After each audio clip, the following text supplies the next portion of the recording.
Halo guys, welcome back with me Jensin di Hakoiso.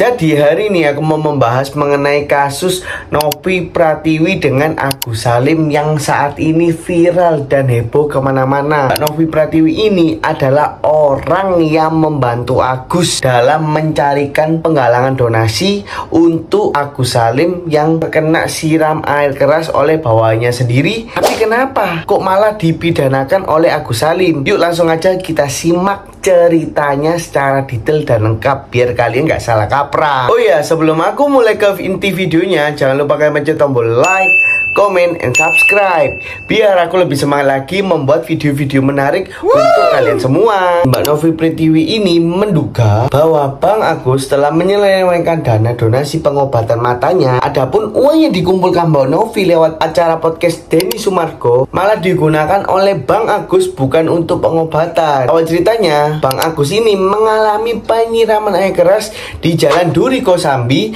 Cengkareng, Jakarta Barat pada Minggu tanggal 1 bulan 9 tahun 2024 pada pukul 21.50 malam. Pelaku berinisial JJS telah ditangkap pada hari Rabu tanggal 4 bulan 9 tahun 2024 di daerah Cipondo, Tangerang di Jakarta Barat. Kemudian dengan viralnya kasus tersebut membuat Mbak Novi Pratiwi ini merasa ibah atau ingin sekali membantu Mas Agus sehingga ia berinisiatif mengadakan penerimaan donasi untuk pengobatan Mas Agus. Adapun lewat posket pribadi Novi, Agus meminta uang untuk perawatan paling terbaik di rumah sakit. Setelah itu butuhnya untuk operasi secepatnya pengobatannya, ujar Novi Pratiwi dalam acara podcast YouTube Denny Sumargo dirilis Senin pada tanggal 21 bulan 10 tahun 2024. Kemudian setelah mendapatkan donasi, Novi mengungkapkan penyalahgunaan uang pengobatan berbanding terbalik dengan tujuan utama pengadaan donasi untuk operasi mata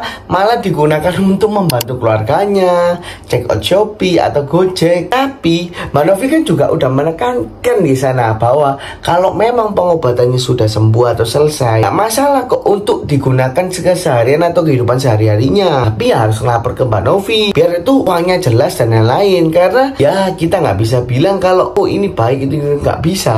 Jadi Mbak Novi ini berusaha untuk membantu untuk memberikan penanganan terbaik untuk Mas Agus, tapi malah diginiin. Kalau menurutku sih Mas Agus kurang bersyukur. Bener nggak? Mbak Novi juga memperoleh laporan bahwa Agus sudah tidak bisa melihat lagi, padahal sebelumnya masih ada kemungkinan untuk sembuh walaupun secara persen sangat sedikit. Oleh sebab itu Mbak Novi menyampaikan kekecewaan atas penggunaan uang yang tidak seharusnya. Ya bener sih, kalau aku jadi Mbak Novi pun itu sangat kecewa, karena kita tuh sudah membantu dengan segenap hati sejiwa raga untuk menyembuhkan Mas Agus ini, tapi malah diginiin. Wah, gila Mas Agus ini. Mbak Novi juga berkata, saya di sini juga merasa kalau dibilang sebagai orang yang tersudut, saya juga tersudut kok. Bilang dari awal untuk operasi mata, terus sekarang bilangnya yang berbeda gitu loh. Yang sabar aja Mbak Novi. Tapi aku perut lah sama Mbak Novi. Semoga di acara YouTube-nya Mbak Novi ataupun Mbak Novi juga terus tergerak membantu orang di luar sana yang benar-benar membutuhkan bantuan. Oke, lanjutkan kerjanya Mbak Novi. Mantap. Jadi Bang Denny Sumargo juga bertanya. Novi menyebutkan bahwa urusan uang termasuk simbol kredibilitas dan amanah. Saat ada donatur yang bertanya tentang kesehatan Agus, ia pun bisa mempertanggungjawabkannya. Mbak Novi ini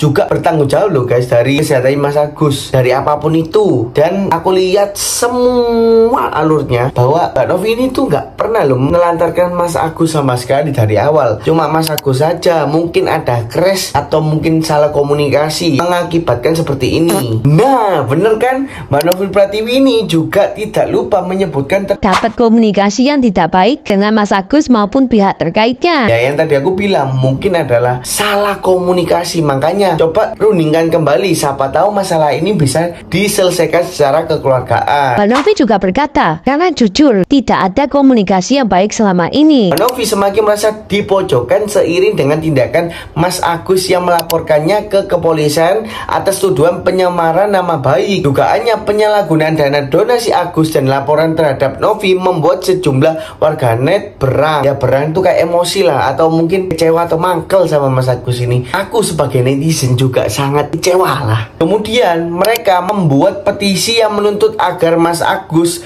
mengembalikan dana donasi donatur. Petisi ini berujung pada perspektif buruk di dalam benak Mas Agus. Ya kalau menurutku sih ya wajar ya, orang yang membantu itu meminta kembali dananya atau membuat petisi agar dananya dikembalikan ke yayasan atau ke donatur, karena ngerasa kecewa aja kita udah mengeluarkan uang gitu ya, walaupun berapa, misalnya 50.000 atau 100.000 atau 200.000, setidaknya kita tuh membantu ikhlas. Tapi kenapa kok kita sudah membantu bener-bener dengan yang terbaik tapi kok malah dihiniin? Mas Agus juga bilang Mbak Novi kejam. Kok soalnya yayasan tuh mengambil paksa? Kan gak ada kesepakatan mengambil paksa. Itu kan kesepakatan bersama. jelas kata Mbak Novi ya. Iya sih benar. Kalau menurutku sih dari semua beritanya ya, di bukti chatnya itu malah keluarganya Mas Agus memberikan kembali dananya ke Mbak Novi. Sekarang malah dipidanain. Wah aneh orang ini. Nah sekian dulu ceritanya tentang terkait Mas Agus. Mungkin next time kalau ada cerita lagi tentang Mas Agus atau cerita kronologi yang bagus atau menarik lagi, aku bawakan. Pasti aku bawakan untuk kalian semua. Tapi sebelum itu aku informasikan sekali lagi buat kalian yang baru bergabung atau belum subscribe atau menyupport aku dengan cara like, comment, dan subscribe, please bantu guys, karena dengan semangat kalian aku bisa rajin membuat video atau konten menarik sekitar berita ataupun cerita viral atau horror ataupun apapun yang sangat trendy buat kalian semua. Oke, sebelum aku closing videonya, aku cuma mau ngasih masukan sedikit aja guys. Jadi buat kalian, kalau memang kalian mau membantu orang, coba teliti dulu orang itu benar-benar butuh bantuan atau enggak. Kemudian buat yang orang yang sudah dibantu, hargain orang yang sudah membantu kalian. Karena jujur ya guys ya, mengumpulkan donasi sebesar sampai 1,4 miliar itu sangat-sangat susah dan gak gampang. Jadi buat para netizen di luar sana, tolong hargai kasus ini, karena menurutku ini cuma masalah miskomunikasi aja, gak sampai bener-bener kayak gimana-gimana. Jadi kalian support terus Mbak Novi Pratiwi supaya bisa membantu atau menolong orang di luar sana yang memang membutuhkan bantuan. Dan buat Mas Agus, aku cuma bisa mendoakan yang terbaik. Semoga Mas Agus cepat sembuh dan bisa menemukan jalan yang terbaik untuk menyembuhkan matanya ataupun kesehatannya. Oke, sekian video dari saya. Jangan lupa kalian terus pantangin video saya. Bye bye.